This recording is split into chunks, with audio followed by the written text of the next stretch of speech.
ফের অনুপ্রবেশ ইস্যুতে রাজ্যের বিরোধী দলনেতা শুভেন্দু অধিকারীর নিশানায় রাজ্যের শাসক দল তৃণমূল কংগ্রেস। সময়ের সঙ্গে সঙ্গে একেবারে আড়ে বহরে বাড়ছে রোহিঙ্গা অনুপ্রবেশকারীদের সংখ্যা। বর্তমানে কঠিন এই পরিস্থিতিতে হিন্দুদের এককাট্টা হওয়ার ডাক দিলেন বিরোধী দলনেতা শুভেন্দু অধিকারী। রোহিঙ্গা মুসলমান জমি দখল করছে, আপনাকে তাড়াচ্ছে, আপনি পালাচ্ছেন সোনারপুর বাড়ি করে, আপনি বসিরহাট টাকিতে পালাচ্ছেন, তাই সবাই ঐক্যবদ্ধ হন।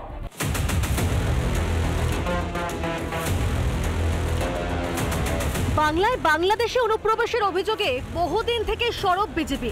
রবিবার ন্যাজাটের সভা থেকে ফের রোহিঙ্গা অনুপ্রবেশ নিয়ে সুর চড়ালেন শুভেন্দু অধিকারী। হাত জোড় করে বলছি, ভাগ হবেন না, একজোট হন। আমরা 51-তে সেন্সাসে 85% ছিলাম, আজকে 67% হিন্দু। বাংলাদেশে আমরা 71-এ 23% ছিলাম, 47-এ 33% ছিলাম, আজকে 7%।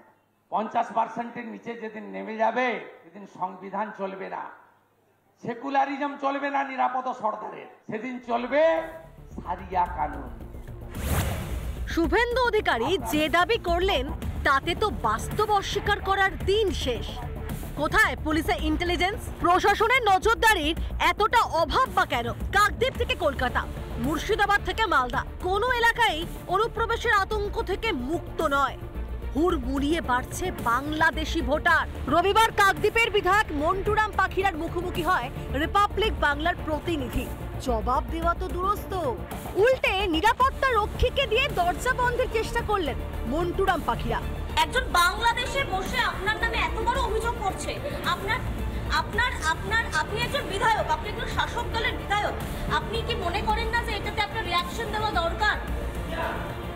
স্যার প্লিজ বাইরে এসে বলুন, প্লিজ স্যার বাইরে এসে বলুন, আমি রিকোয়েস্ট করছি স্যার আপনাকে, প্লিজ বাইরে এসে বলুন। আমি বাইরে আছি, আমি একদম অফিসের বাইরে আছি। গত বছর 21শে জুলাইয়ের মঞ্চ থেকে বাংলাদেশের দুর্গতদের এপারে আশ্রয় দেওয়ার প্রতিশ্রুতি দিয়েছিলেন মুখ্যমন্ত্রী মমতা বন্দ্যোপাধ্যায়। অসহায় মানুষ যদি বাংলায় দরজা খটখটানি করে, আমরা তাদের আশ্রয় নিশ্চয়ই দেব। অর্থাৎ বাংলাদেশিদের এপারে আসতে খোলা আহ্বান দিয়েছিলেন মুখ্যমন্ত্রী। ফলত এপারে অনুপ্রবেশের রহস্যটা অনুমান করা বোধহয় এতটাও শক্ত নয়। কিন্তু বাংলা তো আর ধর্মশালা নয়। 2027 সালে ভারতের জনগণনার সঙ্গে সঙ্গে জাতি গণনাও হতে চলেছে।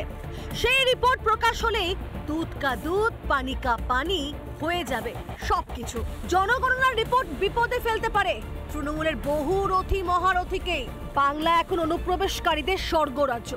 বারবার চোখে আঙুল দিয়ে সত্যটা প্রমাণ করে দিলেও ভোট ব্যাংকের স্বার্থে নির্লিপ্ত রাজ্য। শাসকের নিজস্ব স্বার্থ পূরণ করতে গিয়ে কি নিজ ভূমে পরবাসী হতে হবে বাঙালি হিন্দুদের? রিপাবলিক বাংলা। নানা ধরনের কন্টেন্ট দেখার জন্য লাইক করুন, শেয়ার করুন আমাদের ফেসবুক পেজ, সাবস্ক্রাইব করুন আমাদের ইউটিউব চ্যানেল। পাশাপাশি অন্যান্য ব্রেকিং নিউজের জন্য অবশ্যই চোখ রাখুন রিপাবলিক বাংলায়।